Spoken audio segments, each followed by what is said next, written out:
출애굽기 23장 16절 말씀입니다. 출애굽기 23장 16절 말씀 같이 함께 합독하시겠습니다. 맥추절을 지키라. 이는 내가 수고하여 밭에 뿌린 것에 첫 열매를 거둠이니라. 연말에는 수장절을 지키라. 이는 네가 수고하여 이룬 것을 밭에서부터 거두어 저장함이니라. 아멘. 맥추절을 지키라 라는 말씀으로 오미경 목사님 말씀 증거해 주시겠습니다.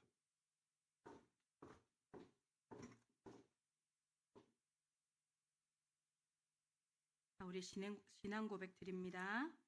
주는 그리스도시요 살아계신 하나님의 아들이십니다. 우리 옆에 분들하고 인사합시다. 교회의 생일을 축하합니다. 아멘. 오늘 교회의 생일됨을 아십니까? 오늘이 교회의 생일입니다. 온 세계 교회의 생일입니다. 오늘 본문 중에서 그 내용을 제가 잠깐 설명을 드리려고 합니다. 절기는 누가 세우신 거냐면 하나님이 세우신 겁니다.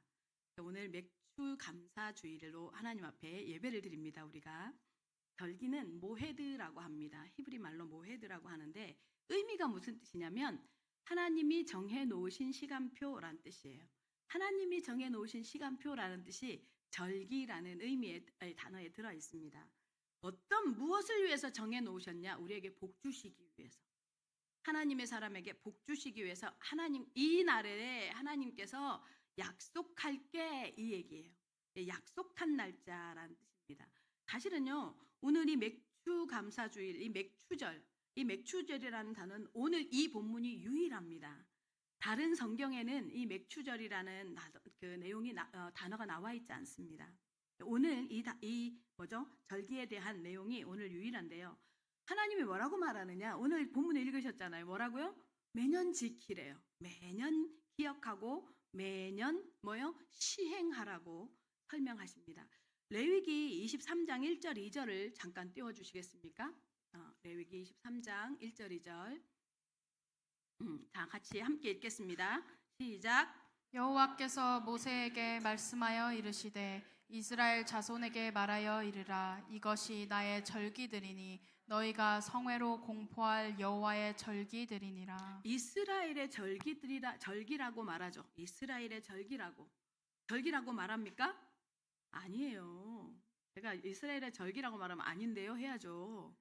이스라엘의 절기라고 하지 않습니다. 뭐죠? 지키는 건 이스라엘 백성이지만 절기는 누구의 절기라고요? 하나님의 절기라고 말합니다. 하나님의 절기라고. 하나님, 다시 말하면 이 절기의 주체가 누구라는 거예요? 하나님입니다. 그래서 여러분 다시 한번 옆에 분들하고 인사합시다. 오늘 하나님을 기뻐하시기 바랍니다. 네, 오늘 하나님이 기뻐지는, 하나님 안에서 기뻐하는 절기가 되시기 바랍니다. 요세푸스라는 사람 여러분 잘 알고 있죠? 역사 기록자. 이 요세푸스가 예수님하고 동시대 사람이에요. 예수님하고 같은 시대를 살았어요. 여러분 역사학자예요. 그래서 요세푸스가 기록한 역사 기록이 요즘 우리의 나무 위키 이런 백과사전 있잖아요. 처음에 백과사전의 토대가 됩니다. 이 요세푸스가요 기록한 것을 보면 예수님 당시에 예루살렘에요. 한 예루살렘이라는 이 도시 전체에 사는 인구가 한 60만 명 정도 된대요. 그 당시에. 근데 절기 때가 되면 이 예루살렘에 얼마나 많은 사람이 몰려드느냐면 250만 명 정도가 몰려든대요. 그리고 그때에 희생되어지는 유월절이라든가 이런 어린 양을 잡잖아요. 양이요 250만 마리가 희생되는 거예요. 그렇게 절기를 지켰어요. 이렇게 하나님은요 이 절기를 제정하시면서 이 절기를 가지고 무엇을 우리한테 설명할까요? 절기를 지키는 것 자체의 목적이 있을까요? 여러분 알고 있죠? 대표적인 절기 뭐예요? 유월절. 그 다음에 뭐가 있어요? 오늘 맥추절, 또 수장절. 맞아요. 이 세 절기를 하나님께서는 절기를 지키는 것에 목적을 두고 절기를 제정하셨을까요? 아니에요. 이 절기가 비추고 있는 곳이 있어요. 이 절기를 통해서 상징적으로 절기를 통해서 우리한테 하고 싶은 말씀이 있어요. 메시지가 있어요. 그 내용이 뭔지 그걸 알아들어야 돼요. 성경을 통해서요, 그 내용을 알아들어야 되잖아요. 절기를 통해서 하나님은 마지막 때에 하나님께서 일으키실, 행하실 이벤트 있어. 그 이벤트를 통한 그 이벤트가 진행이 될 텐데, 행사가 진행이 될 텐데, 그 행사를 두고 절기는 리허설하는 거예요. 왜 우리가요, 큰 행사를 하면, 예전에 저는 이제 본교회에서 쭉 신앙생활을 했으니까, 본교회는 크리스마스 행사를 한다거나 그 송구영신 예배 행사를 할 때요, 거기에 이렇게 동원되어지거나 거기 행사에 참여하는 사람들, 우리 선교사 대회를 가도 그래요. 선교 대회를 가도 선교사들한테도 리허설을 시켜요. 자, 선교사님들 이리로 지나가셔야 됩니다. 또 저 마이크를 들고 계시는 선교사님은 이만큼 가셨다가 이렇게 딱 요 지점 그렇게 곡표 표시를 해놔요. 무대 중앙이 어딘지, 선교사들이 어디에 서야 되는지, 마이크를 든 사람이 어디에 서야 되는지 리허설을 하거든요. 그래서 본 대회가 진행이 돼요. 지금 이 절기는요, 무엇을 의미하느냐면 하나님이 진행하실 마지막 어떤 이벤트를 두고 뭐 하느냐? 리허설하는 것 같은 거예요. 그 이벤트가 뭘까요? 저 뒤에 문 열어주세요. 네. 그 이벤트가 뭘까요? 처음은 예수 그리스도의 초림이에요. 예수님이 오실 것을 의미해요. 그리고요, 이 절기 안엔 무엇도 포함되어져 있느냐면요, 예수 그리스도의 재림도 포함되어져 있어요. 예수 그리스도가 재림하실 것에 대한 것도 포함되어 있어요. 그래서 마지막 날 있어질 하나님의 사건, 그 이벤트를 놓고 준비해가는 거예요. 준비시키는 거예요. 그것이 이 절기를 통해서 하나님께서 우리에게 주시는 메시지이기도 합니다. 그러면요, 이 모든 절기를 하나님께서 어떻게 진행하라고 하느냐면, 여러분, 유월절도 그렇고요, 맥추절도 그렇고요, 수장절도 그렇고, 어떻게 진행하라고 하는 줄 아세요? 어떻게?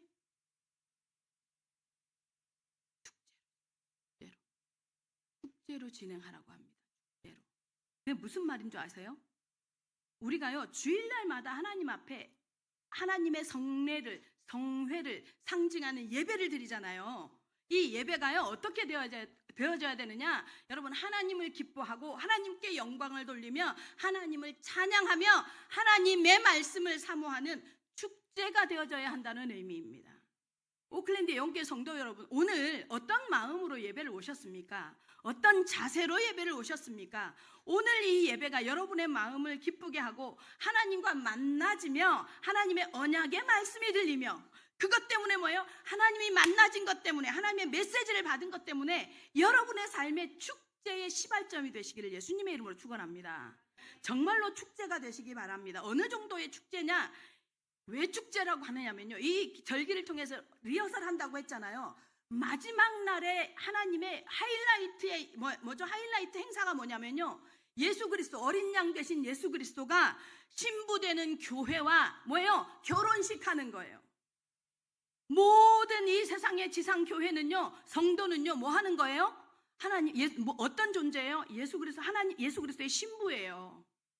교회는요, 예수 그리스도의 신부거든요. 그리고 신랑 되신 예수님은 반드시 오신다고 말씀하셨죠. 맞죠? 그래서 예수님이 재림하실 때요, 모든 교회는 신랑을 맞는 것처럼, 그래서 지난주에 열처녀 비유 제가 설명드렸죠. 신랑을 맞는 것처럼 세상에서 존재하는 모든 축제 중에, 모든 행사 중에 가장 잊어버릴 수 없는 축제가 뭐예요? 국경일도 잊어버릴 수 있어요. 맞죠? 국경일도 잊어버릴 수 있고, 그래요. 시간 가다 보면, 일하다 보면 크리스마스도 잊어버리기도 해요. 그런데요, 여러분 아세요? 내가 결혼식 하는 날을 잊어버리는 사람은 없잖아요. 그죠? 있었어요? 임병학 장로님? 헐, 이런, 때려줘야 돼. 뭐 어쩌다 잊어버린 건데. 얘는 돌연변이에요. 얘는 사고야. 결혼식을 잊어버리지 않잖아요. 결혼식을 잊어버리는 건 사고예요. 사고가 난 거야. 전날 술 마셨구나. 아니에요? 아니에요? 임박장로가 아니에요? 맞아요. 결혼식을 잊어버리는 사람 없습니다. 예수 그리스도의 신랑으로 오실 예수 그리스도를 맞을 교회된 신부된 교회, 이 교회가요 뭐예요? 결혼을 통해서 완전하게 완성되어지는 그날이 뭐예요? 하나님의 하이라이트예요. 하나님이 준비하신 하이라이트예요. 그래서 오클랜드 영교 성도 여러분, 그래서요 예배는 축제입니다. 아멘. 예배는요 축제가 되어지는 게 정상입니다. 축제로 예배 드리시기를 예수님의 이름으로 축원합니다. 그래서 모든 절기를요 하나님은요 축제의 형식으로. 이 무엇을 의미하느냐? 예수를 그리스도로 맞은 신부된 교회는 매일의 삶이 예배가 되어야 되잖아요. 우리가 산제사로 우리 삶을 드려야 되잖아요. 그 여러분의 매일의 삶이 뭐예요? 축제로 살란 말이에요. 모든 여러분의 예배가 축제가 되시기 바랍니다. 다시 말하면 하나님을 기뻐하는 삶이에요. 하나님께 영광 돌리는 삶이에요. 사람의 성격에 따라 우울질도 있고 뭐예요? 사람의 성격에 따라서 뭐예요? 담즙질도 있어요. 우울질은 성향 자체가 우울한 사람들일 수도 있고요. 담즙질은 뭐예요? 담담해요. 기쁨에 대한 표현도 잘 없어요. 사람의 성격에 따라서 뭐예요? 다혈질도 있어요. 다 성향이 다를 수 있어요. 그러나 예수를 그리스도로 예수 그리스도를 통해서 신랑 되신 예수를 알았다면, 구원의 감격이 있다면 내면에서는 어떤 것이 있어야 되냐? 지속적인 감사와 구원의 축복과 기쁨이 있어야 한다고 말씀하고 있는 겁니다. 오늘 그 기쁨이 회복되어지는 우리 오클랜드 예언교회 공동체가 되시기를 예수님의 이름으로 축원합니다. 첫 번째입니다. 맥주절 속의 하나님의 메시지입니다. 23장 16절 다 같이 함께 읽어보겠습니다. 시작. 맥추절을 지키라. 이는 내가 수고하여 밭에 뿌린 것의 첫 열매를 거둠이니라. 연말에는 수장절을 지키라. 이는 내가 수고하여 이룬 것을 밭에서부터 거두어 저장함이니라. 자, 이스라엘의 모든 절기의 출발점이 어딜까요? 어디예요? 여러분 너무 잘 알고 있는 것처럼 6월절입니다. 그래서 6월절이 제일 먼저 나와요. 그죠? 6월절이 뭐예요? 히브리 노예들이 430년 동안 애굽에 잡혀 있다가 뭐예요? 빠져나와야 되는데 누가요? 바로의 이 완악함, 세상의 재앙을요 9가지나 보고 나서도 절대 안 내준단 말이에요. 그러니까 뭐해요? 하나님이 직접 뭐해요? 모든 장자를, 애굽에서 처음 난 것을 다 죽여버리는 장자를, 그 재앙을 허락하십니다. 그런데 여기에서 누구만 빠져나와요? 누구만 예외가 될 수 있어요? 누구만요? 히브리 민족만이 아니에요. 히브리 민족만이 아니에요. 누구만요? 문설주의 어린 양의 피를 바른 집안만. 히브리 백성이라도 문설주의 어린 양의 피가 없으면 장자가 죽고 처음 난 것들이 다 죽어요. 근데 그 집에 문설주와 임방에 어린 양의 피를 발라서 죽음의 사자가 지나가도록, 그 약속을 누가요? 하나님이 직접 모세에게 설명하고 모세가 이스라엘 백성에게 전달하죠. 그죠? 그렇게 해서 뭐예요?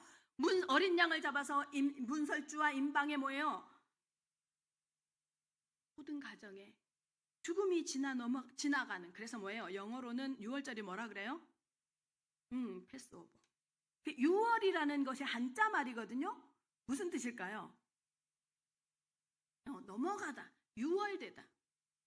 6월된다, 넘어가다라는 뜻입니다. 심판과 저주가 넘어간 사람, 넘어간 백성, 이 뜻이 뭐예요? 문설주의 피 바른 어린 양의 피의 대가로 이 일이 있어졌죠. 그래서요, 뭐예요? 그 날을 기념하는 날이 뭐예요? 6월절이에요. 그래서 이 6월절이요, 모든 이스라엘의 출발이 되는 날이 되어져요. 그게 언제인 줄 아십니까? 이거요, 신화 아니에요. 역사였어요. 그래서 지금 현재 이스라엘에서는 지금도 지키고 있어요. 이 6월절이 언제냐? 양력 1월 14일이에요. 그래서요, 동방정교회를 비롯해서 저쪽에서는 이 양력 1월 14일을요 크리스마스로 지켜요. 어떤 기독교 단체들은 1월 14일입니다. 이날이 뭐예요? 6월절의 모든 것의 시작이에요. 이스라엘의 모든 날의 시작이 되어집니다. 그래서 연호라고 합니다. 연호. 출발점, 그 해의 시작, 이런 의미를 가진 연호라고 합니다. 이 6월절 다음 날부터 이제 다음 날부터 6월절이 딱 지나고 나서 그 다음 날 한 주간 7일 동안은 뭐 하느냐면요. 그때부터 하는 게 있어요. 이스라엘 백성들이 뭐 하느냐면 무교병을 먹어요. 여러분 들어보셨죠? 무교병. 이게 무슨 말일까요? 이스트, 누룩을 넣지 않은 빵을 한 주간 동안 먹어요. 한 주간 동안 뭐예요? 누룩이 들어가지 않는 빵을 먹으면서 그 떡을, 그래서 무교병, 뭐예요? 이스트가 들어가지 않는, 다시 말하면 누룩이 들어가지 않는 병자는 떡병자예요. 떡을 얘기합니다. 왜 누룩이 들어가지 않는 떡을 먹냐? 왜일까요? 이걸 기념하는 거예요. 6월절을 기념하는 거예요. 6월절은 무슨 말이에요? 6월절, 다시 말하면 인생의 모든 문제, 인생의 모든 창세기 3장의 문제, 인생의 모든 저주에서 내가 죄가 있든 내가 부족하든 내가 실수했던 상관없이 뭐예요? 문설주와 임방의 피를, 어린 양의 피를 통해서 빠져나왔던 히브리 백성들 맞죠? 이 6월절은 사람의 뭐예요? 노력, 수고, 방법, 뭐예요? 사람의 실수, 연약함, 죄 상관없다는 소리예요. 다시 말하면 하나님으로부터, 죄로부터 뭐예요? 사단의 손에서부터, 애굽으로부터 빠져나오는 것은 뭐예요? 사람의 어떤 수고도 노력도 인본도 들어가지 못한다라는 것을 얘기하는 게 무교병이에요. 일주일 동안 그것을 기리는 거예요. 오직 어린 양의 피로만 뭐예요? 죽음을 면할 수 있었다는 거예요. 인간의 어떤 노력으로도 뭐예요? 빠져나올 수 없어요. 그래서 이 일주일 동안 무교병을 먹으면서 이스라엘 백성은 뭐 하느냐면요, 일주일 동안 자기 집을 청소해요. 무엇을 의미하느냐? 자기의 가정에 오래 묵어져 있는 누룩, 인간적이고 인본적이고 세상 중심적 삶, 그 가운데서 뭐예요? 길들여지고 그 가운데서 쌓아지고 그 가운데서 이끼처럼 끼어져 있는 자신들의 삶을요 청소하는 거예요. 그래서 집을 청소해요. 이스라엘 백성들은 그 기간 동안에 그 1년에 한 번씩 꼭 청소시켜요. 하나님이 얼마나 섬세하신 줄 아세요? 레위기를 지나가면 이제 이스라엘 백성이 광야를 지나가잖아요. 레위기를 지나가고 민수기 가고 막 이게 가잖아요. 그때 성경에 레위기에 보면 뭐라고 하느냐면 이스라엘 백성에게요. 21일에 3주에 한 번씩 옷을 벗어서 목욕을 하라 그래요. 목욕을 하고 옷을 빨라고 해요. 그리고요, 이를 잡으라고 해요. 이를 잡으라고도 해요. 아주 하나님이요, 이스라엘 하나님의 백성을 놓고는요 아주 섬세하게 잔소리하십니다. 하나님이요 그 집안의 한 주간 동안 누룩을 제거하도록, 청소하도록 누룩을 제거하라고 합니다. 그래서 요한복음에 보면 이 행위를 누가 하느냐면 예수님이 해요. 예수님은 뭐예요? 무교절 기간에 어디로 들어가느냐? 성전에 들어가서 장사치들, 양 팔고 돈 바꾸는 자들, 비둘기 파는 자들, 이에요. 성전에서 그런 장사치들을 내쫓죠. 그러면서 성전을 뭐라고요? 청소하였더라, 이렇게 표현해요. 그게 무교절 기간에 일어나는 거예요. 무교절 기간. 무슨 말이에요? 누룩을 제거하신 거예요. 예수님도. 우리 삶에요, 하나님께서요, 하나님이 말씀하시면 그대로 순종하는 것이 좋습니다. 진짜 좋습니다. 이런 누룩을 제거하는 이것은 무엇을 의미하느냐? 여러분, 신앙생활은요, 복음의 본질에 집중해야 합니다. 신앙생활이요, 이것도 필요하고 저것도 있어야 되고 이것도 의미가 있고 저것도, 예수 믿어서 이것도 저것도 쌓아놓잖아요. 본질이 무엇인지 놓칩니다. 예수가 그리스도 되신다는 이 본질 외에 끼어있는 모든 묵은 때, 이것을 정기적으로 하나님은 청소하길 원해요. 왜냐면요, 우리도 어쩔 수 없이 신앙생활을 하다 보면 급한 매너리즘, 급하면 다른 것 때문에 시험 들어. 교회를 통해서, 강단을 통해서, 메시지를 통해서 뭘 들어야 돼요? 예수가 그리스도 되신다는 것 때문에 은혜가 아니라 무엇 때문에, 다른 것 때문에, 교회의 다른 것 때문에 시험 들고 다른 것이 바라보아지고, 이런 묵은 때들이요, 우리도 모르게요 계속 쌓여갑니다. 육신적인 이유, 육신적인 조건, 육신적인 핑계. 그래서요, 하나님께서는 정기적으로 우리의 신앙생활에 뭐예요? 이 묵은 때를 제거하라 말씀하시는 거예요. 그러면서 왜 그러느냐? 왜 하나님께서 이렇게까지 제정을 하시느냐면요. 이스라엘 백성을 하나님께서, 히브리 민족을 하나님께서요, 뭐요? 애굽에서 끌어내시죠. 애굽에서 끌어내십니다. 그죠? 끌어내서 몸은 끌려 나왔는데 그들의 마음에 자리 잡은 문화, 삶의 가치관, 삶의 통념, 이들의 마음에 자리 잡은 뭐예요? 문화 습관, 이런 것은 뭐예요? 안 고쳐져요. 시간이 걸리는 거예요. 시간이 걸려요. 우리가 신앙생활을 해도 마찬가지입니다. 시간이 가야 하는 게 있어요. 제가 신앙생활을 이렇게 해보니까 이 나이쯤 되니까 보여지는 것도 있고요. 이 나이쯤 되니까요, 내려놔지는 것도 있어요. 시간이 가야지만. 그래서 이것을 뭐예요? 뽑아내는데 시간이 많이 걸리는 것을 계속 매년 하나님께서요, 이 누룩을 제거하는 이 맥주절 또는 절기의 행사를 통해서 뭐 하느냐? 이것을 걸러내 가고 계시는 거예요. 시간을 들여서. 자, 그 6월절 이후에 49일이 지나요. 그래서 이 맥주절의 별명이 있죠. 49일 이후 그 다음 날 되는 50일째 되는 날이 맥주절이거든요. 이 맥주절은 그래서요, 별명이 있어요. 49일. 그래서 49일은 뭐예요? 7일씩 몇 번이 지난 거예요? 그렇죠. 7번이 지난 거예요. 그래서 77절이라고도 표현해요. 77절이라고 표현하고, 또 다른 별명이 있어요. 또 다르게 표현되어지는 게 있죠. 뭐예요? 네, 오순절이에요. 맥주절이 바로 오순절이에요. 77절이라고도, 그리고 오순절이라고도. 왜 맥주절이라고 하느냐? 맥주의 맥자가 아니에요. 맥주절이라고 하는 의미는 보리 맥자예요. 보리를 추수하는 계절, 추수하는 첫 수확하는 날, 그 절기다라는 뜻이에요. 맥주절이를 지키는데, 요한복음 6장에 보면요, 예수님이 이렇게 말합니다. 자신을 누구라고 표현하느냐면요, 나는 하늘에서 내려온 산떡이니, 생명의 떡이니, 이렇게 말해요. 예수님이 생명의 떡이라면서 떡을 이렇게 나눠줘요. 보리떡을. 그때 나눠줬던 떡이 뭐라고요? 보리떡이에요. 보리떡 5개와 물고기 2마리 사건 아시죠? 그러면서 뭐예요? 나눠줘요. 떡을 나눠줘요. 그죠? 보리떡이 상징하는 게 뭐냐면 볼품 없음을 상징해요.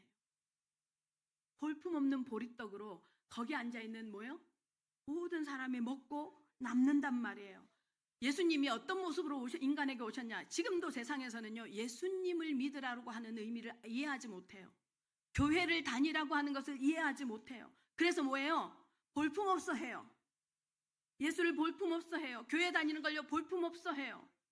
생명에 대한 근간, 본질을 놓치니까, 모르니까, 눈에 보이는 화려함, 눈에 보이는 성공, 눈에 보이는 뭐예요? 사람의 인간적 기준에 의한 삶에 찌들어져 있으니까 뭐예요?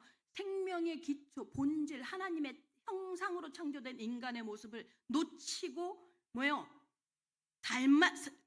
나에게 지금 눈앞에 다 주어진 삶에만 충실해 가다 보면요, 뭘 놓치냐면 내 생명의 본질을 놓쳐요. 근데 그게요, 어디 앞에서 사실은 덜컥 다시 회상되어지느냐, 돌아가고 생각되어지느냐, 죽음 앞에 섰을 때.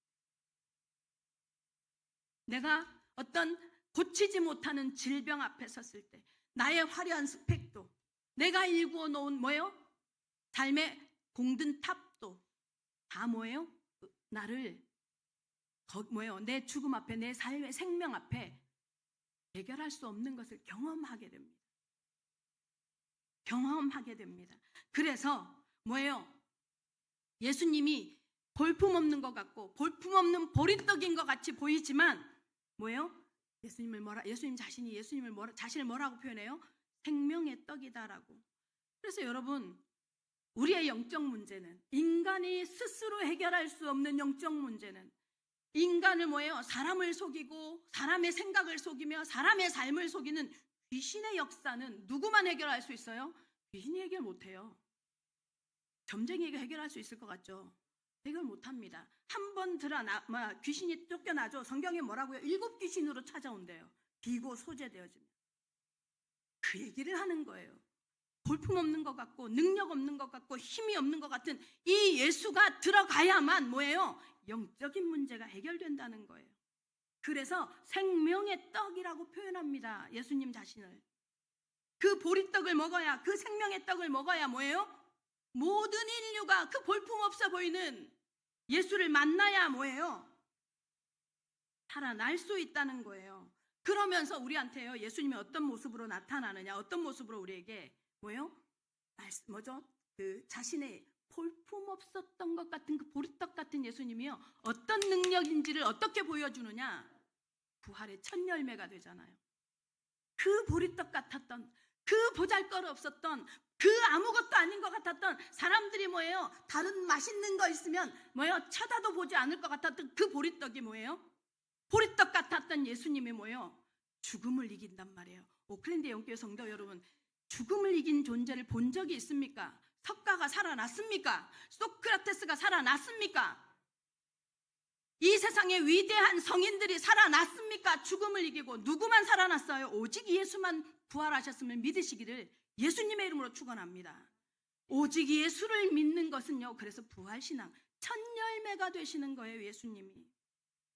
예수님이요, 첫 열매, 부활의 첫 열매라고 표현합니다. 첫 열매라는 말은 무슨 말이에요? 첫 열매라는 말은 무슨 말이에요? 제가 강조하는 거 잘 들으세요. 여기 또 고등부 해야 돼요? 5불? 10불? 첫이라는 맛을, 첫 열매입니다. 무슨 말이에요? 이어질 거예요, 열매가. 그게 무슨, 예수님이 계속 죽었다가 살아나는 걸 얘기해요? 아니요. 모든 성도들은 뭐예요? 부활한다는 것입니다. 아멘. 이때 아멘이 커야지. 모든 성도는 살아납니다. 성도 여러분, 아멘. 다시 부활합니다. 다시 부활합니다. 그게 예수님이 십자가의 죽으심으로 말미암아 우리에게 보여주셨던 부활의 능력이었습니다. 그리고 우리에게 뭐예요? 선포하셨습니다. 뭐예요? 자신이 첫 열매라는 것. 그래서요, 우리한테 말합니다. 성도는요, 볼품 없는 것 같고 약한 것 같고. 옛날에 제 남자 동창이 있는데 저한테 그러는 거예요. 야, 미경아, 죄송해요. 중학교 때 남녀공학을 다녔거든요. 저한테 그러는 거예요. 이제 중학교 때 남녀공학을 다녔었고, 이제 고등학교를 졸업하고 이제 청년이 돼서 만났어요. 이제 학교를 다 졸업하고 청년이 돼서 우연히 전철에서 만났어. 어디 가냐? 그래서 교회 간댔더니, 야, 미경아, 난 진짜 옛날부터 궁금했어. 이러는 거여서 뭐가 궁금했는데? 그랬더니 이 친구가 중앙대 그 총장 딸하고 결혼을 했어요. 그러면서 저한테 그 얘기를 하는 거예요. 너는 똑똑하고 활발하고 뭘 맡기면 뭐든지 열심히 하고 잘하고, 근데 왜 교회를 다녀? 이러는 거예요. 저한테 그러는 거예요. 근데 왜 교회를 다녀? 이러는 거 있죠. 그래서 교회 다녀서 네가 보기에 똑똑하진 않지만 네가 보기엔 그래 보인 거야. 제가 그렇게 얘기를 했어요. 그랬더니 아니래, 너는 어렸을 때부터 내가 너를 봤잖아. 어렸을 때부터 너는 그랬대. 적극적이요. 제가 왈가닥이었어, 별명이. 그러니까 막 여자애들이 남자애들하고 잘 안 싸우잖아요. 저는 여자들하고는 한 번도 싸운 적 없어요. 모든 싸움의 대상이 남자들이에요, 저는. 그래서 달리기 이렇게 운동을 할 때요, 이게 이렇게 달리기 경주를 할 때 여자들하고 달리기를 경주하면 꼭 2등을 해요, 제가. 아니, 일부러 페이스 조절하는 거 아닌데요. 남자애들하고 같이 이제 또 이렇게 대표 몇 명 뽑아가지고 이렇게 경쟁을 시키죠. 제가 이겨요. 약간 페미니즘적인 성향이 있는 거지. 그러니까 이제 그 친구가 그 얘기를 하는 거예요. 그런데 왜 예수를 믿냐는 거예요. 사람들이 보기에요, 예수 믿으면 약간 어리숙해 보이기도 하고 부족해 보이기도 하고 그렇게 보이나 봐요. 천만에 만만의 콩떡입니다. 예수가 그리스도 되심을 진짜로 발견한 사람, 이 사람은 뭐예요? 최고의 지혜를 가진 사람인 걸 믿으시기 바랍니다. 그건요, 내 지혜가 아니에요. 내 속에서 나타나는 게 아니에요. 뭐예요? 하나님이 주신 은혜입니다. 하나님이 주신 은혜로만 가능합니다. 이 맥추절의 의미는 무엇을 얘기하느냐? 모든 성도들의 부활의 소망. 예수님이 첫 열매가 되셨던 것처럼, 부활의 첫 열매가 되셨던 것처럼 모든 성도는 뭐예요? 부활의 소망을 가지고 사는 거예요. 이것이요, 세상에서 가장 똑똑한 사람의 특징입니다. 그러니 맥추절이 얼마나 중요한 절기입니까? 우리 옆에 분들하고 같이 인사합시다. 맥추절을 기억합시다. 네, 맥추절을 기억하십시오. 그러면서요, 신약에 보면요, 이 맥추절이 신약에서는 어떤 형태로 나타나느냐? 오순절에 나타나요. 오순절. 그죠? 똑같은 절기인데 오순절이에요. 오순절 날이 무슨 날이에요, 여러분? 맥추절이라고 하면 감이 안 오는데 오순절이라고 하면 감이 오죠. 오순절 무슨 날이에요? 예, 최초로 이 땅에, 이 지구에, 이 지상에, 한 사람의 세계에 누가요? 성령이 강림하신 날이에요. 최초로 성령이요, 뭐요? 이 땅에 임하신 날이 바로 오순절 날이에요. 이 땅에 뭐요? 성령이 강림하시니 이 땅에 만들어진 게 있어요. 뭐예요? 그리스도의 신부된 교회가 만들어지죠. 그래서 마가다락방 교회가 최초의 교회가 되어지잖아요.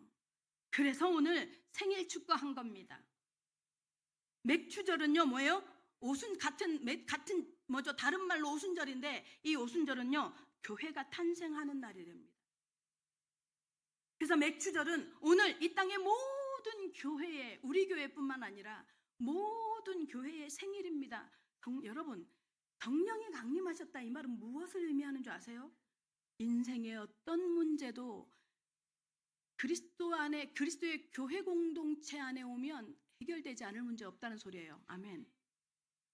교회 공동체 속에 함께 했을 때 성령이 임하기만 하면 무슨 말이에요? 아무것도 문제될 게 없다는 소리예요. 믿으시기를 바랍니다. 정말로 믿으시기를 바랍니다. 따라서요, 오순절, 이 맥추절은요, 뭐요? 우리의 생일이에요. 우리의 영적인 하나님의 교회들의 생일임을 믿으시기 바랍니다. 얼마나 중요한 날이에요. 얼마나 중요합니까? 오순절날 성령의 강림으로 인해서 사도들이 어떻게 돼요? 성령의 충만을 받죠. 성령의 충만을 받은 사람의 특징. 오클랜드 대형교 성도 여러분, 성령 충만이 뭐예요? 성령 충만을 받으면 어떻게 되어져요? 성령 충만의 특징이 있어요. 그게 사도행전 2장에 나타나요. 제자들이 어떻게 해요? 성령의 충만을 받고 제일 먼저 행하는 게 뭐예요? 기도예요. 성령 충만의 특징, 기도가 되어집니다. 또 기도하면 성령 충만이 축복이 일어납니다. 그 기도를 어떤 기도를 했는지를 모르겠지만 그들이 기도했더니, 언약을 붙잡고 기도했더니 어떤 증상이 나와요? 그들의 메시지가 같아요. 베드로의 메시지가 같고, 바울 앞에서 뭐예요? 죽어가던 누구의 메시지가 똑같아요? 스데반의 목소리가 같아요. 메시지가 똑같아요. 무슨 말이에요? 40일 동안 예수님이 뭐예요? 제자들을 불러서 했던 메시지를 모든 성도들을, 모든 120명의 이 뭐죠? 그 성도들이요, 제자들이 똑같이 들었다는 소리예요. 무슨 메시지였어요? 무슨 메시지? 구약의 모든 메시지에, 그 구약의 모든 이정표가 누구를 향해서 가고 있다? 예수 그리스도를 향해서 가고 있다. 그리고 그 예수 그리스도가 오셨다. 그리고 뭐예요? 죽으셨다. 부활하셨다. 이 부활을, 예수가 그리스도로 오셔서 죽으셨다가 부활하셨다는 이 선포를 제자들이 현장에 나가서 했더니 무슨 일이 일어나요? 300명의 회개하고 돌아오는 역사가 일어납니다. 성령 충만의 축복이 특징이 뭔지 아세요? 복음을 말하게 돼 있어요. 복음을 말하고자 하게 돼 있어요. 근데요, 구약에서는요, 이날 무슨 일이 일어나느냐? 구약에서는 홍해를 건너서 홍해를 막 건너서 이제 강야를 지나서 이스라엘 히브리 민족, 히브리 백성들이요, 제일 먼저 이렇게 마지막이 아니라 도착하는 지역이 있어요. 50일 만에 도착하는 지역이 어디냐? 시내산이야, 시내산. 여러분 잘 알고 있죠? 시내산. 이스라엘을 비롯해서 지금 뭐예요? 그 독일의 히틀러가 왜 유대인들을 죽였냐면 시오니즘 때문이에요. 시온을 향해서 가는 모든 유대인들이 모여야 하는 이 유대인의 예언서 때문에. 지금도요. 전 세계의 이스라엘 그 흩어져 있는 이스라엘 민족들은요. 뭐요? 시오니즘을 가지고 있어요. 그 시오니즘의 핵심이 시내산이에요. 그 시내산에 언제 도착하느냐? 50일 되는 날, 정확하게 50일 되는 날 도착해요.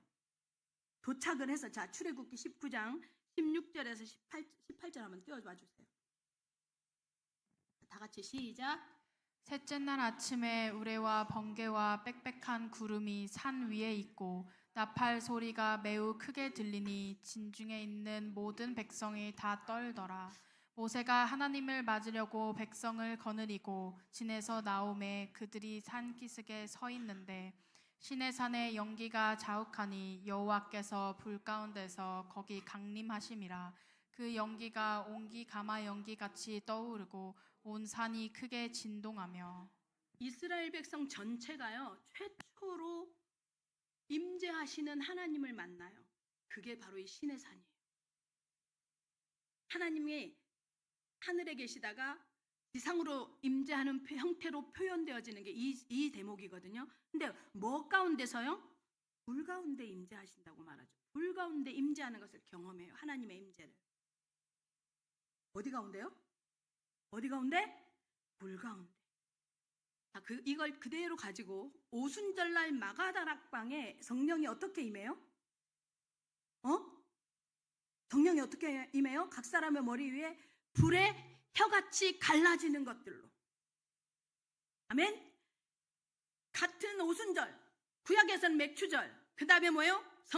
신약에서는 오순절인데 뭐예요? 성령의 임재는 어떤 모양이에요? 불의 형태로 같아요. 성령은 언제나 어제나 오늘이나 영원토록 동일하십니다. 성령의 임재. 이때 하나님이요 이스라엘 백성에게 뭘 주시느냐?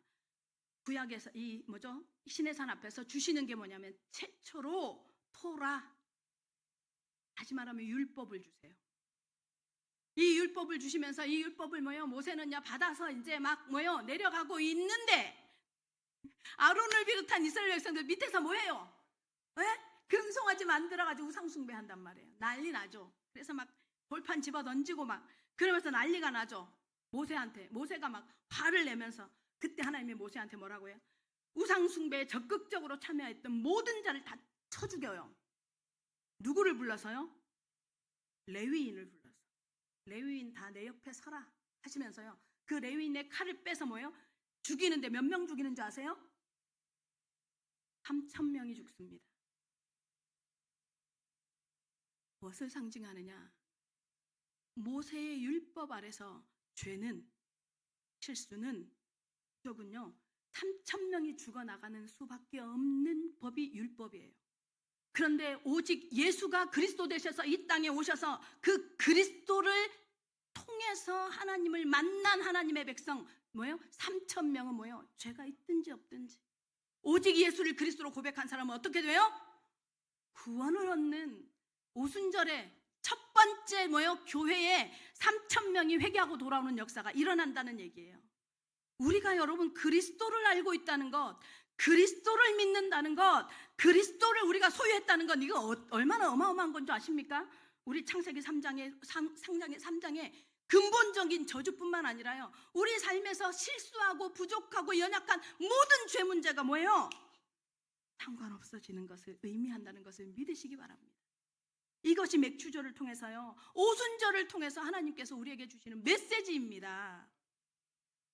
맥추절과 오순절이라는 단어가요 같은 날인데 이렇게 달라요. 예수 그리스도를 통과했느냐 마느냐가.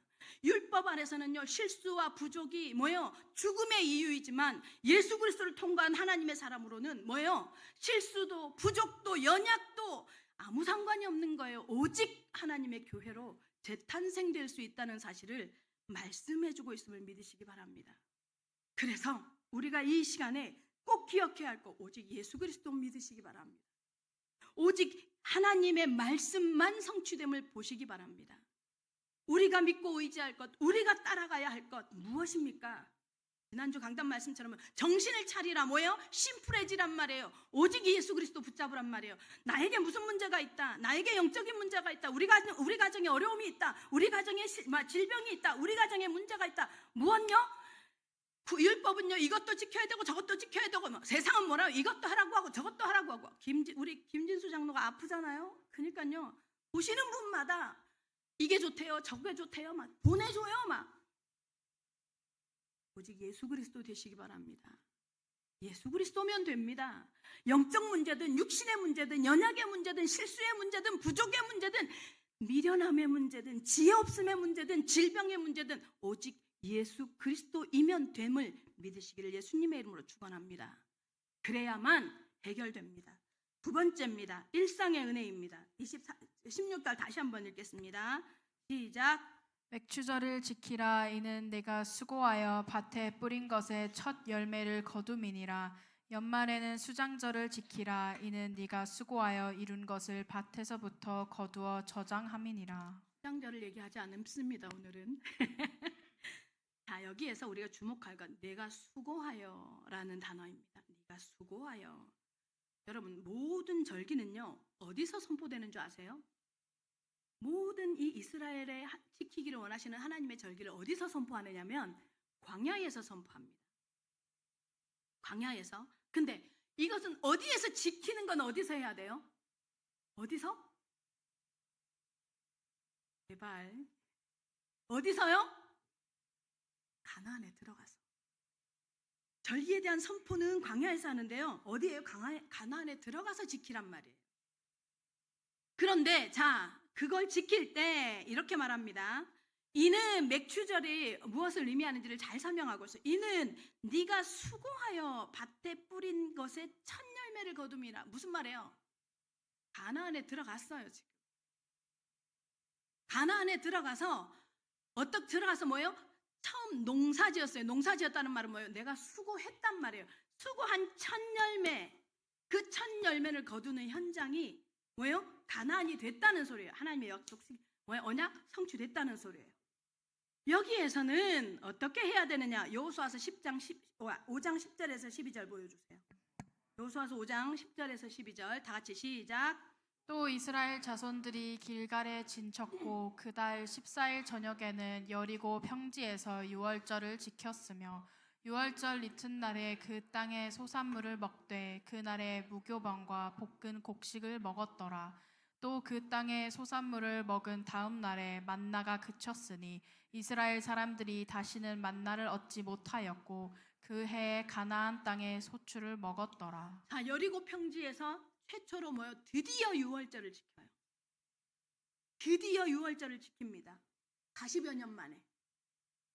빠져나온 지 40여 년 만에 뭐예요? 유월절을 지킵니다. 그러면서 뭐예요? 그 땅의 소산을 먹은 그 다음 날부터 뭐가요? 뭐래요? 만나가 끝났어요. 만나가 그쳤어요. 제가 질문 하나 할게요. 여러분, 매일 내가 수고하지 않고 이렇게 밖에 나가서 만나를 주워 먹는 게 좋습니까? 아니면 내가 수고하고 밥 갈고 노력해서 그 소산물을 먹는 게 좋겠습니까? 여러분한테 선택하라면 뭐 하고 싶어요? 응? 큰 소리로. 만나가 좋겠어요? 소산물보다 만나가 좋겠어요? 그럼 광야로 가야 돼요. 만나를 먹으려면 광야로 가야 돼요. 어쩔 수 없어. 만나는 하나님이 광야에서만 주시는 거니까. 여기서 말 네가 수고하여 이 표현은 가나안에 이미 들어왔다는 거잖아요. 하나님의 약속이 성취됐다는 거잖아요. 그럼 여러분 여기 말씀 보세요. 하나님의 어떤 의지가 담긴 것인가? 이 내용이 하나님의 어떤 이 명령, 지금 우리가 본문을 읽었잖아요. 23장 16절 맥추절을 지키라. 이는 네가 수고해서 얻은 소산을 먹게 된다고 말씀하신 여기에는 이 단어에는 이 문장에는 어떤 의지가 포함되어져 있어요? 하나님의 어떤 의지가 포함되어져 있어요? 이게 묵상 훈련하는 겁니다. 성경을 읽고 나서 하나님의 어떤 마음이 의지가 포함되어져 있는지 알아가는 것이 사실은 묵상 훈련입니다. 어떤 의미가 포함되어져 있어요? 반드시 가나안에 데리고 가겠다는 거예요. 반드시 가나안에. 애굽시키는 것만이 아니라 내가 너에게 말한 그 가나안에 반드시 오클랜드 영계 성도 왜 자꾸 말씀을 믿으라고 하는 줄 아십니까? 말씀은요, 하나님의 의지가 내포되어져 있는데 그 말씀을 믿으면 말씀대로 성취되어지거든요. 지금 그러면 무슨 말이에요? 지금 너가 어떤 문제에 있어? 지금 네가 어떤 상황에 있어? 지금 네가 어떤 수준에 있어? 지금 네가 어떤 어려움을 당하고 있어? 하나님의 말씀을 믿기만 하면 뭐라고요? 반드시 가나안에 데려다 놓는다는 거예요. 그 문제 반드시 해결한다는 거예요. 믿으시기를 바랍니다. 멈추지 않고 출애굽시키는 거에만 멈추지 않고 가나안에 반드시 데려다 놓고 반드시라는 하나님의 의지가 포함되어져 있어요. 저는요, 능력 있는 자도 좋고요, 돈 많은 사람도 부럽고요, 똑똑한 사람도 부럽습니다. 그런데요, 이 세상에서 가장 좋은 게 뭐냐면요, 하나님의 의지가 발동되는 사람이 제일 부럽습니다. 하나님의 의지가 발동되어지는 사람의 응답을 누리시기 바랍니다. 하나님의 의지가요, 목적지까지 데리고 가겠다는 거예요. 데려다 놓고야 말겠다는 거예요. 그래서 결국 이들이 뭐예요? 가나안의 소산물을 먹는다고요. 여호수아서 좀 전에 5장 읽은 것처럼 그 소산을 읽습니다. 우리는요, 아까도 지금 여러분들한테 말씀하신 것처럼 자꾸 광야를 회귀하고 싶어요. 만나를 먹고 싶어요. 우리 습관이 뭘 안 하면 좋겠어, 그죠? 만나의 기적을 계속 체험했으면 좋겠는데, 사실요, 우리한테 하나님께서 뭐라고 말하냐면, 네가 수고하여 땀 흘려서 노력한 대가로 먹고 마셨다. 이 말은 무슨 말이에요? 말씀의 성취를 봤다는 소리라는 거예요. 말씀의 성취를 경험했다는 거예요. 이 말은요, 우리가 예수를 그리스도로 믿었잖아요. 거기에서 빠져나오는 것만 구원이 아니에요. 예수를 그리스도로 받아들였죠. 그러면요, 예수 안에서 우리가 이제 삶을 누리고 우리가 우리의 삶 속에서 예수 그리스도의 능력을 체험하고 예수 그리스도의 인도를 받고 말씀을 따라가는 말이에요. 완전히 성령과 동행하는 축복을 누리는 것이 바로 뭐예요? 네가 수고하여, 이 말에 의미가 담겨져 있는 내용입니다. 지금 우리 그거 하고 있어요. 직장을 안 다니는 사람들은요, 직장을 내가 지금 대학교를 졸업하고 20대가 넘어가고 30대 가까이 되어졌는데 여전히 직장이 없어. 한국에 지금 직장 찾는 것 때문에 참 많이 고민하는 청년들이 많잖아요. 우리 아마 이 뉴질랜드에도 그럴 거예요. 직장을 가고 싶은데, 다니고 싶은데, 일하고 싶은데 받아주는 데가 없어요. 그런 사람들이 직장에 들어갔을 때의 첫 감격이 어떨 것 같아요? 그게 크든 작든, 그렇죠? 크든 작든 직장에 들어갔을 때 어떤 그 감격이 어떤 감격일 것 같아요? 다릅니다. 매일 그냥 아침에 일어나서 막 전쟁처럼 막 화장하는 시간 한 30분. 저는 직장 생활하면서요, 처음에 막 그 화장하는 시간이 그렇게 아깝더라고요. 맨얼굴로 다녔어요. 맨얼굴로. 근데 막 1시간 전에 일어나서 막 메이크업 하는 사람들 많잖아요, 보통. 막 그 시간 있어야지 또 가는 시간. 한국은 기본 1시간이죠, 출근 시간이. 여기는 20분, 30분만 넘어도 너무 멀다 하는데, 한국은 버스 타고 전철 타고 막 가락 타고 막 1시간, 1시간 반 기본. 그렇게 출근하잖아요. 근데요, 아침에 눈 뜨는 게 그렇게 싫어. 출근하는 게 막 징글징글해. 언제 이 징글징글할. 근데요, 직장이 없어서 매일 아침 눈 떴는데 할 일이 없는 사람은 직장에 가는 사람의 뒷모습이 그렇게 부럽잖아요. 제가 8개월 놀아본 적이 있어요. 제가 8개월 놀아본 적이 있거든요. 너무 부러워요. 우리에게요, 일상이 주어진 거, 매일 출근할 현장, 매일 공부하고 학교 갈 현장에 있는 이 일상이 주어진 은혜가요, 그리스도 안에서 감격이 일어나지 않으면 내가 수고함에 대한, 수고해서 얻을 수 있는 것이 있는 것에 대한 감격이 없는 것은요, 뭐예요? 훈련되어지지 않아서 그래요. 우리의 일상 가운데 하나님께서 뭐 하느냐? 가나안 땅에서는 이제 가나안은 천국의 모델 아니에요. 가나안에서는 전쟁해야 돼요. 우리가요, 일상에 살면서 전쟁을 치러내는 것이요, 가나안의 삶의 모형이에요. 구원받은 하나님의 백성이 하나님의 말씀을 따라 그리스도를 따라 순종해가고 그리스도의 말씀에 길들여지는 훈련이 되어지는 현장이 바로 가나안 현장이에요. 그래서 우리 청년들 특히 직장이 주어졌고 그 직장에서 할 일이 있고 그것 때문에 뭐예요? 막 치이지만 사실은 그 가운데서 뭐예요? 그리스도의 말씀을 그 가운데서 실천해 가는 거예요. 그리스도가 우리에게 주어지는 그리스도를 통해서 우리에게 주시는 메시지가 직장이라는 삶의 현장에서 인간관계 현장에서 뭐예요? 체험되어져야 하는 거예요. 그게 뭐예요? 가나안의 삶이에요. 그래서 가나안의 삶에서는 순종을 배워요. 말씀에 길들여지는 삶을 배우는 거예요. 왜요? 아까도 얘기했죠. 출애굽은 시켰어요.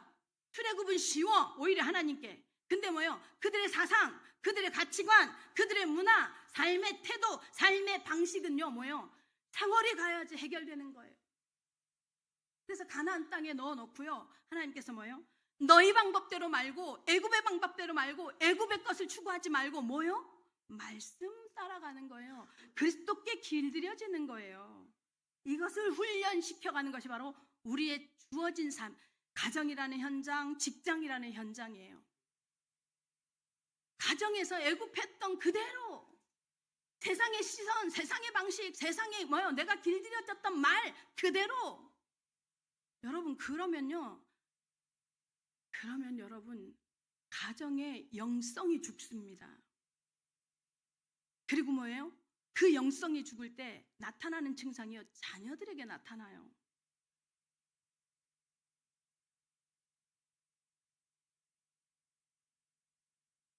다시 말하면 네가 수고하여 이 말은 뭐예요? 내 몫이라는 거예요. 이제 내가 말씀을 순종해가고 내가 길들여지고 내가 하나님의 말씀 가운데 인도받아가야 한다는 거예요. 그 얘기를 가나안의 삶을 통해서 하시는 거예요. 6월절은 뭐예요? 누룩 하나도 들어가지 못하도록 인간의 1.0001의 인간의 노력, 방법, 수고, 인간적인 것을 1도 못 들어가게 해요. 그래서 완전히 퍼펙트하게 하나님으로부터만. 근데 맥추절은 뭐예요? 맥추절은 뭐예요? 내가 하나님의 말씀을 붙잡고 결단하고 하나님의 말씀에 순종해 가는 거예요. 물론 그리스도가 인도하시죠. 우리의 삶의 응답은 뭐냐? 하나님과 동행이 되어져야 한다는 게 가나안의 삶입니다. 신명기 16장 9절에서 11절에 이 말씀을 하십니다. 자, 신명기 16장 9절에서 11절 말씀 다 같이 읽겠습니다. 신명기 6장 9절에서 11절 시작. 같이 시작. 7주를 셀지니 곡식의 낫을 대는 첫날부터 7주를 세어 내 하나님 여호와 앞에 77절을 지키되 내 하나님 여호와께서 내게 복을 주신 대로 내 힘을 헤아려 자원하는 예물을 드리고 내 하나님 여호와께서 자기의 이름을 두시려고 택하신 곳에서 네 하나님 여호와 앞에서 즐거워할지니라. 아멘. 네 하나님 여호와께서 자기의 이름을 두시려고 택하신 곳에서 네 하나님 여호와 앞에서 즐거워할지니라. 아멘. 지금 객, 과부, 고아와 함께 뭐라고요? 결론적으로 뭐래요? 여호와를 즐거워하라. 객, 과부, 고아의 특징이 뭐예요? 이 땅의 삶에 기반이 없어요. 그리고 뭐예요? 누군가의 도움 없이는 특히 그 당시에는 살 수 없어요. 그들을 지금 얘기하는 거예요. 그런 사람들 옆에. 그런데 그 자리에 누구는 있느냐? 하나님은 계십니까? 그래서 하나님께 맡깁니까? 아니에요. 우리가 있다는 거예요. 너희가 함께 있잖아 이 소리예요. 나그네와 고아와 과부 옆에 너희가 있잖아, 우리가 있잖아 이 소리예요. 우리를 통해서 이들을요 돕게 하시는 거예요. 이게 이 의미가 뭔지 아세요? 너희도 하나님께서 우리에게 주신 그리스도의 구원 없이는 살 수 없었잖아 이 소리예요. 너희도 살 수 없었잖아. 너희 스스로는 객이나 고아나 과부의 육신적인 모습처럼 우리의 영적인 삶이 뭐예요? 예수 그리스도의 도움 없이는, 예수 그리스도의 그 희생 없이는, 하나님의 전적인 은혜 없이는 살 수 없었잖아. 그래서 뭐예요? 그 감사를 어디에다 표현하라는 거예요? 객을 향해서, 고아를 향해서, 뭐예요? 과부를 향해서 표현하란 말이에요. 오클랜드 예언교회 성도 여러분, 그 메시지를 받으시기를 바랍니다. 그들과 함께 즐거워하라는 거예요. 이 말은 뭔지 아세요? 선교적 명령입니다. 선교적 명령이 이 안에 들어있습니다. 우리가요, 가지 않으면 들을 수 없는, 복음을 들을 수 없는 사람들, 그게 영적인 백이고 고아고 과부잖아요. 그래서요, 우리가요, 우리 복음을 아는 예수를 믿는 하나님의 사람들, 교회가 하는 그 구제는요, 다른 종교단체에서 하는 휴머니즘적인, 내가 너무 가지고 있는 여유가 있는 사람이 좀 부족한, 안 가진 사람을 도와주는 차원의 구제 아니에요. 그래서요, 구제로 끝나면 뭐예요? 휴머니즘으로 끝나는 겁니다. 교회의 구제는 무엇을 의미하는 줄 아십니까? 내가 그리스도의 희생, 하나님의 은혜, 하나님의 성령의 역사, 하나님이 나를 선택하는 은혜가 없이는 하나님을 만날 수 없었고 구원을 받을 수 없었던 것처럼, 그런 것처럼 이 땅에 기반이 없는 고아, 과부, 나그네, 그들도 뭐예요? 삶의 기반이 없잖아요. 내가 영적인 삶의 기반이 없었던 것처럼 그 영적인 기반을 내가 그리스도로 말미암아 알았으니 이것을 뭐예요? 나누어주는 통로가 바로 구제인 거예요. 본질적으로 달라요. 기독교의 구제는. 이 구제의 이유를 알지 못하니까 뭐예요? 교회도 맨날 잘라 넣어주고 비빔밥 해주고 뭐예요? 각국수 퍼주면 그거 아니에요. 그건 휴머니즘 차원이 아니에요. 복음을 나누어 주는 것의 모형이에요. 내가 복음을 받은 것에 대한 감사란 말이에요.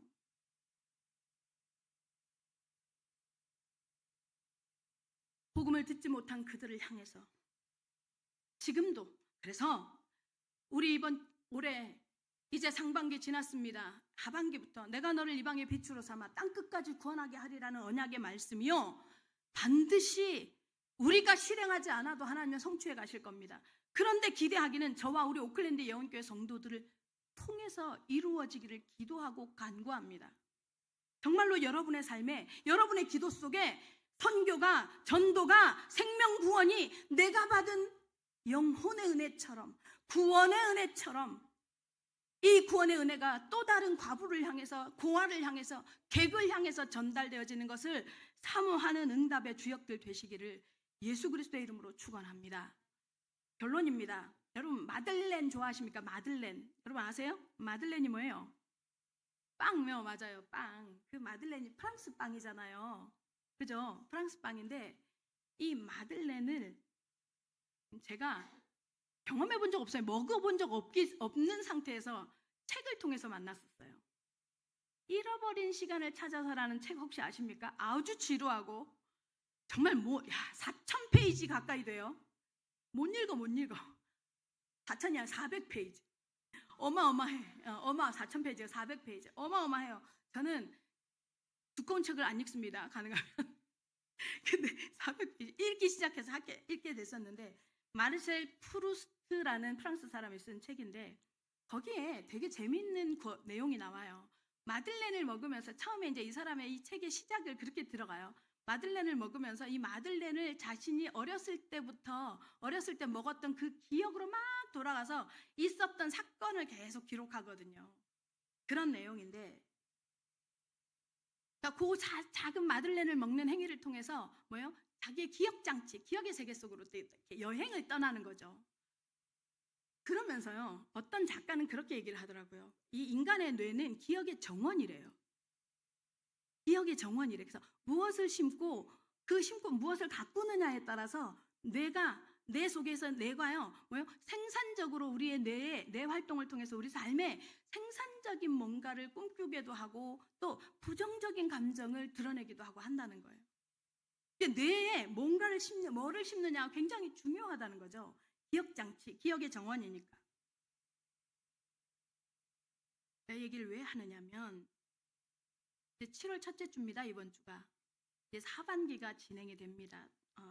이제 그 상반기 동안 하나님께서 정말 우리에게 은혜를 베푸셨습니다. 그죠? 감사합니다.